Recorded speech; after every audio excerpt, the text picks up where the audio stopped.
ஒரு குடும்பத்துக்கிட்ட தமிழ்நாட்டை கொடுக்காதீங்க அப்படின்னு சொல்லியிருக்காரு. ஒரு குடும்பத்தினுடைய ஆட்சி, ஒரு குடும்பத்தின் கீழான ஆட்சி என்பது ஜனநாயகத்திற்கு எதிரானது என்பதை இப்போ அந்த கட்சியினுடைய வீழ்ச்சியின் வாயிலாக நம்ம புரிந்து கொள்ளலாம்.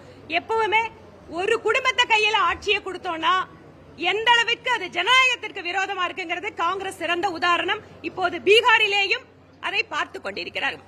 இதே நிலைமை தான் தமிழ்நாட்டிலையும் நாங்க சொல்றோம். ஒரு குடும்பத்துக்கிட்ட தமிழ்நாட்டை இன்னைக்கு நேதா கொடுத்தாங்க. 1971 இன்னைக்கு வரை ஒரே குடும்பத்துக்கிட்ட தான் தமிழ்நாடு கொடுத்துக்கிட்டு இருந்தாங்க.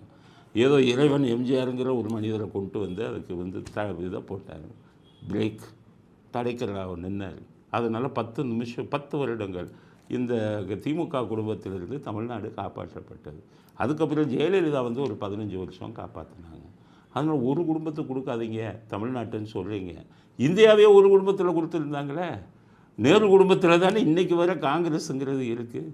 நேரு குடும்பம் சுதந்திரம் அடைஞ்சதுக்கப்புறம் எத்தனை ஆண்டுகள் ஆட்சிக்கு வந்தது? ஏன் காங்கிரஸுக்கு நேரு குடும்பத்தை விட்டால் வேறு ஆளே இல்லையா? நேருக்கு அப்புறம் ராஜீவ்காந்தி, நேருவுக்கு அப்புறம் வந்தவங்க நல்ல வாரிசுகளாக இருந்தாங்களா? இந்திரா காந்தி ஒருவர் தான் நல்ல வாரிசு. சஞ்சய் காந்தி பல அக்கிரமங்களை பண்ணார், விமான விபத்தில் இறந்தார். ராகுல் காந்தி நல்ல மனிதர், ஆனால் அவருக்கு நிர்வாகம் சுத்தமாக தெரியல. இவர்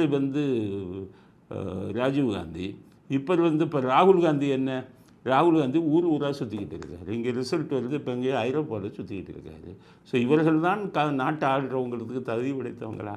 ஒரே குடும்பம் ஆண்டு கொண்டு இருப்பது டெல்லியில் அதுதானே நடந்தது, தமிழ்நாட்டில் மட்டுமா? ஏன்னா இங்கே 2 தான் நடக்குதுன்னு நினைக்கிறீங்களா? வேறு இந்தியாவில் பல இடங்களில் அதுதானே. இன்றைக்கி இருக்கக்கூடிய தெலுங்கு தேசம் என்ன? என்டி ராமராவ் இருந்தார். அதுக்கப்புறம் அந்த கட்சியை வளர்ந்து நிறுத்தி செல்வது யார்? அவருடைய மருமகன் தானே. அங்கே நீங்கள் ராஜசேகர் ரெட்டி, அவருடைய மகன் தான் இப்போ ஜெகன்மோகன் ரெட்டி. அந்த கட்சியும் ஒரே குடும்பம்தான். தெலுங்கு தேசமும் ஒரே குடும்பம்தான்.